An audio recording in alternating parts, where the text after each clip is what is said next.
Hello friends, चलिए class को शुरू करते हैं और देखते हैं पहला क्वेश्चन क्या कह रहा है। देखिए पहला क्वेश्चन कह रहा है वह संख्या जिसे स्वयं के 13 गुना से जोड़ने पर 112 प्राप्त होता है वह संख्या कौन है।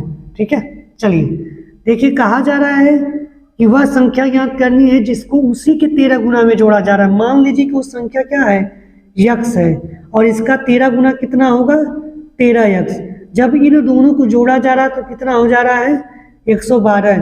यानी कि एक इक्वेशन क्रिएट हो गया। इसको सॉल्व कर लीजिए, आपको x की वैल्यू मिल जाएगी, वही आपका आंसर होगा। देखिए यहाँ से 14x बराबर 112 हो जाएगा, और इधर जब 112 14 को उधर भेजेंगे कितना हो जाएगा, 112/14। जब इसे हम कैंसिल आउट कर देंगे तो कितना आ जाएगा, 14/112। यानी कि x बराबर कितना आ गया, 8। यानी कि वह संख्या कौन सी, 8 थी। ठीक है, नेक्स्ट क्वेश्चन देख लेते हैं। 15 नल एक टंकी को 36 मिनट में भर सकते हैं। 1 घंटे में टंकी को भरने के लिए कितने नलों की आवश्यकता होगी। देखिए पहले हम इसे लिखते हैं। देखिए 15 नल किसी टंकी को 36 मिनट में भर रहे हैं, और पूछा जा रहा है कि कितने घंटे, 1 घंटे में अगर भरना हो, 1 घंटे को क्या लिख सकते हैं हम, 60 मिनट। यानी 60 मिनट को भरने के, 60 मिनट में किसी घंटी को भरने के लिए कितना चाहिए। मान लीजिए कि हमको यक्स नल चाहिए। ठीक है, इसी यक्स की वैल्यू बतानी है। अब ऐसे सवालों को सॉल्व करने के लिए एक छोटी सी ट्रिक है। अगर नल की संख्या कम होगी तो हमको टाइम ज़्यादा लगेगा, और नलों की संख्या ज़्यादा होगी तो हमको टाइम कम लगेगा अगर फिक्स टंकी को भरना है। यानी कि नल और टंकी के भरने का समय क्या हो रहा है, इनवर्स रिलेशन दिखा रहा है। तो ऐसी कंडीशन में आपको कुछ नहीं करना है, बस क्या कर देना है, 15/x इसी तरह रख लेना है।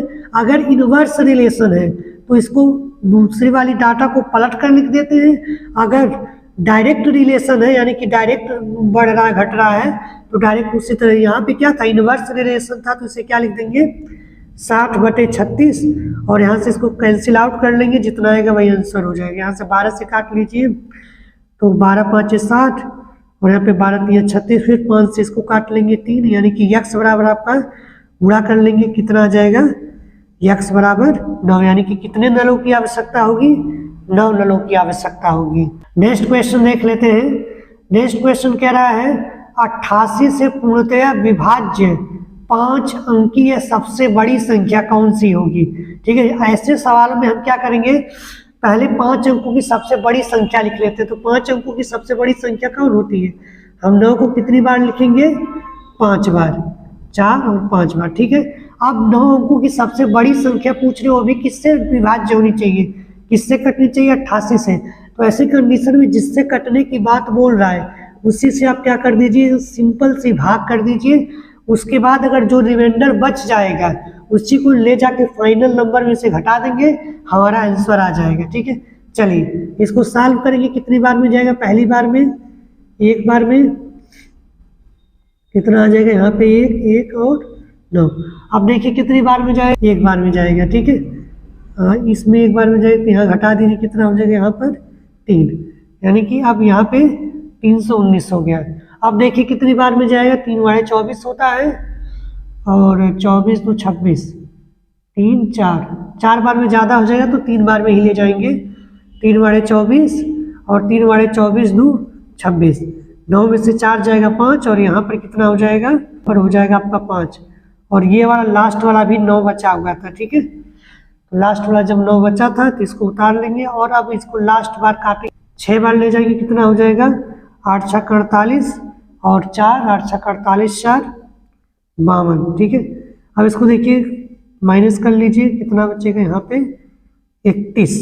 ठीक है, अब देखिए जब हम इससे इसमें भाग दे रहे हैं तो हमारा जो रिमाइंडर है शेषफल 31 हो जाएगा। यानी कि अगर हम इसमें 31 नहीं होता तो जो ये संख्या होती ये मैक्सिमम भी होती और 88 से कट भी जाती। तो यानी कि अब आपका पूरा जो फाइनल आंसर आने वाला है उसमें से आप क्या करेंगे, 31 घटा देंगे, तो जो फाइनल आंसर आएगा वही आपका क्या हो जाएगा, आंसर हो जाएगा। ठीक है, यहाँ पे कितना आपका आंसर हो जाएगा, 99,959।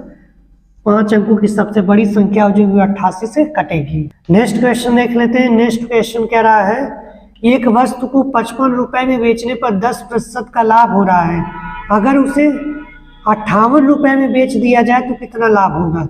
देखिए ऐसे सवालों में हमने आपको बताया था 10% को फ्रैक्शन वैल्यू में बदलिए, 10% को जब आप फ्रैक्शन वैल्यू में बदलेंगे तो कितना आ जाएगा 1/10, 10/100 करेंगे तो 1/10, यानी कि इसका मतलब है ये लाभ है ना, तो जाहिर सी बात है आपको पता होगा कि लाभ किस पर कैलकुलेट होता है, हमेशा सीपी पर, ठीक है। और ये ऊपर क्या इंडिकेट कर रहा होगा, ये ऊपर इंडिकेट कर रहा होगा प्रॉफिट, यानी कि इसका मतलब अगर वस्तु 10% प्रॉफिट के हिसाब से हमको ये कंसेप्ट क्लियर हो रहा है कि 10 रुपये सीपी पर, 10 रुपये सीपी पर कितना प्रॉफिट हुआ है 1 रुपये, यानी कि उसे कितने में बेचा गया रहा होगा 11 रुपये में बेचा गया रहा होगा, ठीक है। सेलिंग प्राइस कितना रहा होगा 11 रुपये रहा होगा, तभी कट पिट कर ये वाला रेशियो बना होगा, ठीक है। ये रेशियो से हम उल्टा चल रहे हैं, ठीक है।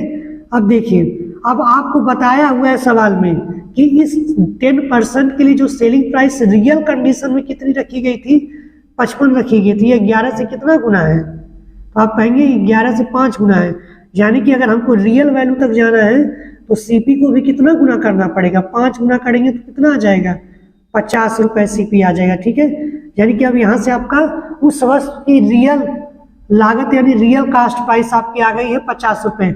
अब बोला जा रहा है कि इसी 50 रुपये की वस्तु को अगर हम 58 रुपये में बेच देते हैं तो प्रॉफिट कितने का होगा 8 रुपये का, और कास्ट प्राइस आपका 50 रुपये, प्रॉफिट हो रहा है 8 रुपये का, गुणे 100% में बदलने के लिए। देखिए कैसे लगा रहे हैं, 50 तो सीपी हो गया, आप बोल रहा है कि इसको 58 रुपये में बेचा जा रहा है तो प्रॉफिट कितना हो जाएगा, जितना अधिक में बेचा गया होगा वही प्रॉफिट हो जाएगा, यानी कि कितना प्रॉफिट हो जाएगा 8 रुपये। अब इसको यहाँ से कैंसिल आउट कर लेंगे तो कितना यहाँ से हो जाएगा 2, यानी कि आपका यहाँ पे कितना बच जाएगा 16%, यानी कि जब उसे 50 रुपये की वस्तु 58 रुपये में बेची जाएगी तो परसेंट में कितना आ जाएगा आपका 16%। नेक्स्ट क्वेश्चन देख लेते हैं। नेक्स्ट क्वेश्चन कह रहा है कि एक आदमी 5 मिनट में 600 मीटर चलता है, उसकी गति किलोमीटर प्रति घंटा में कितनी होगी। देखिए जब भी आपको किलोमीटर प्रति घंटा में पूछना हो तो आप समय और जो दूरी है उसको बदल लीजिए जिसमें पूछ रहा है। तो देखिए 600 मीटर का मतलब क्या हो जाएगा, जब इसे हम कन्वर्ट करेंगे किलोमीटर में तो 1000 से भाग करेंगे, जब 600 में 1000 से आप भाग करने जाएंगे तो यहाँ से कट पीट कर आपका क्या बच जाएगा, यहाँ से 2 से भी काट सकते हैं तो कितना हो जाएगा 3/5 किलोमीटर हो जाएगा, ठीक है। और आपका समय दिया हुआ है 5 मिनट, 5 मिनट को आप घंटे में बदलने के लिए कितने से भाग करेंगे 60 से। देखिए मिनट से घंटे में जाने के, चूंकि 1 घंटे में 60 मिनट होता है तो 1 मिनट में कितना घंटा हो जाएगा 1/60 घंटा, ठीक है। तो 5 मिनट को जब आप कन्वर्ट करने जाएंगे घंटे में तो ये कितना करना पड़ेगा आपको, 5 में 60 से भाग कर देंगे तो क्या हो जाएगा, ये आपका घंटे में कन्वर्ट हो जाएगा। तो इसको काट लेंगे कितना बचेगा 1/12 घंटा का मतलब आवर लिख देते हैं हम इसे, ठीक है।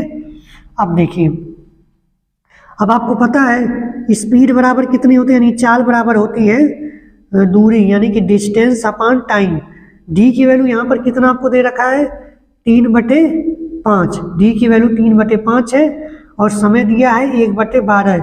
जब देखिए इस तरह की भिन्न अगर आपके पास आ जाती है इसको कैसे कन्वर्ट कर लेते हैं, नीचे वाले को उलट कर ऊपर लिख देते हैं, यानी 12/1। यहाँ से देखिए कितना हो जाएगा, जब इसको टोटल करेंगे तो यहाँ पे हो जाएगा 36/5, और जब 36/5 को अगर आप सॉल्व करेंगे तो ये किसके करीब जाएगा 5 7 35 और 1 बच जाएगा 5 गुना 10 से 7 10 गुना 2 किलोमीटर प्रति घंटा आपकी स्पीड आ जाएगी। नेक्स्ट क्वेश्चन कह रहा है कि 350 का 58% कितना होगा, 350 का 58% आपको निकालना है, ठीक है। तो इसको परसेंट को कैसे निकालते हैं, 350 गुणे इसे क्या लिख देंगे 58/100, यहाँ से इसको काट लेंगे, जितना भी हमारा आंसर आ जाएगा वही आंसर हो जाएगा, ठीक है।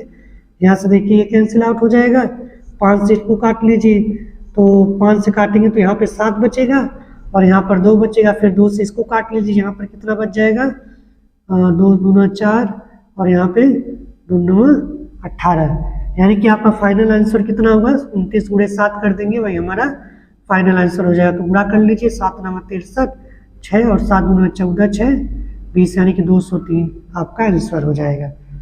नेक्स्ट क्वेश्चन देख लेते हैं। नेक्स्ट क्वेश्चन कह रहा है इस तरह से आपको 26 - 4 ब्रैकेट में 4 + 2 फिर ब्रैकेट 2 - 1 फिर ब्रैकेट में 6 - 4 प्लस 10 डिवाइडेड बाई 2। इस तरह से BODMAS कंसेप्ट पर आधारित एक सवाल दिया है आपको, बोल रहा है कि इसका मान क्या होगा। ठीक है, चलिए देखिए, जब भी हमने पिछले भी क्लासों में हमने इसको सॉल्व करने का तरीका बताया था, बिल्कुल उसी तरह सॉल्व करेंगे।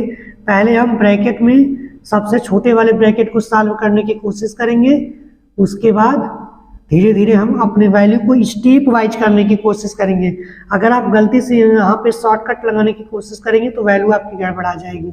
ठीक है, यहाँ देखिए पहले क्या लिख देंगे, 26 इसी तरह रहने दीजिए इसको, 4 + 2, और देखिए 2 में से इसको तो मल्टीप्लाई का सिंबल हो जाएगा, 2 में से 1 जाएगा 1, और यहाँ पर कितना हो जाएगा, 6 में से -4 जाएगा तो 2। ठीक है, और ये अभी ब्रैकेट में रहेगा, बाहर कितना हुआ है आपका 10 भागे, यानी देखिए ब्रैकेट से बाहर है तो इसे आप सॉल्व कर सकते हैं, कोई दिक्कत नहीं। ये कितना हो जाएगा 5। ठीक है, 26 - 4। अब देखिए आप ऐसा नहीं कर सकते कि 26 में से 4 घटा देंगे, क्योंकि 4 के साथ अभी ब्रैकेट लगा हुआ है, तो आप इसको पहले ब्रैकेट को गायब करेंगे। ठीक है, देखिए यहाँ से 4 हो जाएगा, प्लस 2 दूना 4, ठीक है, और प्लस 5। अब अगले स्टेप में जाएंगे, 26 - 4 और गुणा कितना हो जाएगा, 4 4 जोड़कर 8 हो जाएगा, प्लस 5। फिर एक स्टेप में जाएंगे, 26 - 4 × 32 प्लस 5। ठीक है, अब देखिए ये दोनों प्लस प्लस में है तो इसको जोड़ लेंगे, कितना हो जाएगा, 26 × 5 = 31 -32 बराबर यहाँ से कितना हो जाएगा, -1। आपका आंसर हो जाएगा।